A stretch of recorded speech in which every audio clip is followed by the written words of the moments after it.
ধন্যবাদ জানাই বাংলাদেশের যুব সমাজের আইডল আমাদের মাননীয় প্রধানমন্ত্রী জনাব তারেক রহমান সাহেব যে উদ্যোগটুকু নিয়েছেন এবং কসবা আখাউড়ার নয়নমণি জননেতা আলহাজ কবির আহমেদ ভূঁইয়া ভাইয়ের মাধ্যমে আমাদের এই সীমান্তবর্তী এলাকা এখানে মাদক চোরাচালান হয়, মানুষ নেশাজাত দ্রব্যের সাথে জড়িত আছে, বেকারত্ব আমাদের এখানে একটা বিশাল বড় মহামারী বা অভিশাপে রূপান্তরিত হয়েছে। যদি আমাদের এলাকায় ইপিজেডটি দ্রুত নির্মাণ হয় তাহলে আমাদের এলাকায় শিক্ষা ব্যবস্থার উন্নতি হবে, স্বাস্থ্য খাতের উন্নতি হবে, বেকারত্ব দূর হবে। আমি মাননীয় প্রধানমন্ত্রীর কাছে আবেদন রাখবো দ্রুত যাতে এই বিজেটটি নির্মাণ করে। তারই পাশাপাশি আমার কসবা আখড়াতে প্রায় 10-15 লোকের বসবাস, অনেক লোকের কর্মসংস্থান হবে। আমি মাননীয় প্রধানমন্ত্রীর কাছে আশা করব তাড়াতাড়ি যাতে এই বিজেটটি দ্রুত বাস্তবায়ন করে।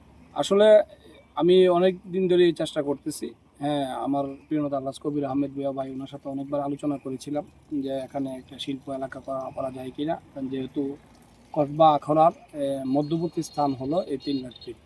এই 3 লাখ ফিটের সাথে আখড়া সম্পৃক্ত আছে এবং 3 লাখ ফিট এমন একটি জায়গায় সেখানে নবীনগরের সাথে সম্পৃক্ত আছে এবং এখানে একটি মহাসড়ক আছে এবং একটি নদী আছে যে বিজনা নদী, এটার পাশ দিয়ে আবার রেল লাইন আছে যেখানে ইমামবাড়ি রেল স্টেশন এই বিনাকুটি ইউনিয়নে অবস্থিত।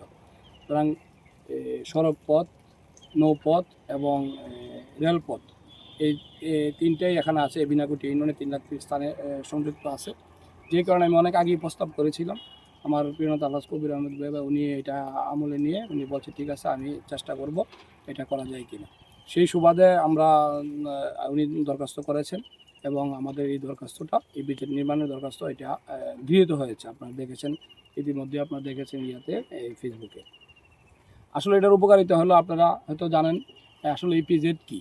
ইপিজেড যদি আপনারা কুমিল্লা যান, কুমিল্লা একটি মডেল টাউনে শহরে রূপান্তরিত হয়েছে ইপিজেডের মাধ্যমে।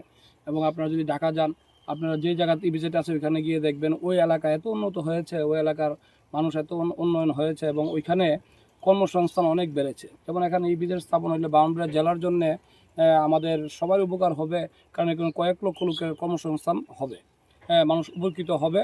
এখানে যে একটি কসবা উপজেলা একটি বর্ডার এলাকা, সীমান্ত এলাকায় এই এই কসবা উপজেলা, এই সীমান্ত এলাকাতে যে আসলে চোরাচালান হয় আপনারা জানেন, এগুলো থেকে মানুষ অবশ্যই বিরত থাকবে যদি কর্মসংস্থান তৈরি হবে।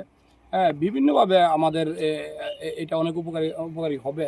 এবং আপনারা জানেন এই কসবা উপজেলায় একটি পবিত্র ভূমি, কসবা উপজেলায় একটি জাতীয় শহীদ মিনার, দ্বিতীয় জাতীয় শহীদ মিনার আছে, যেখানে সরাসরি মুক্তিযোদ্ধারা যুদ্ধ করেছে।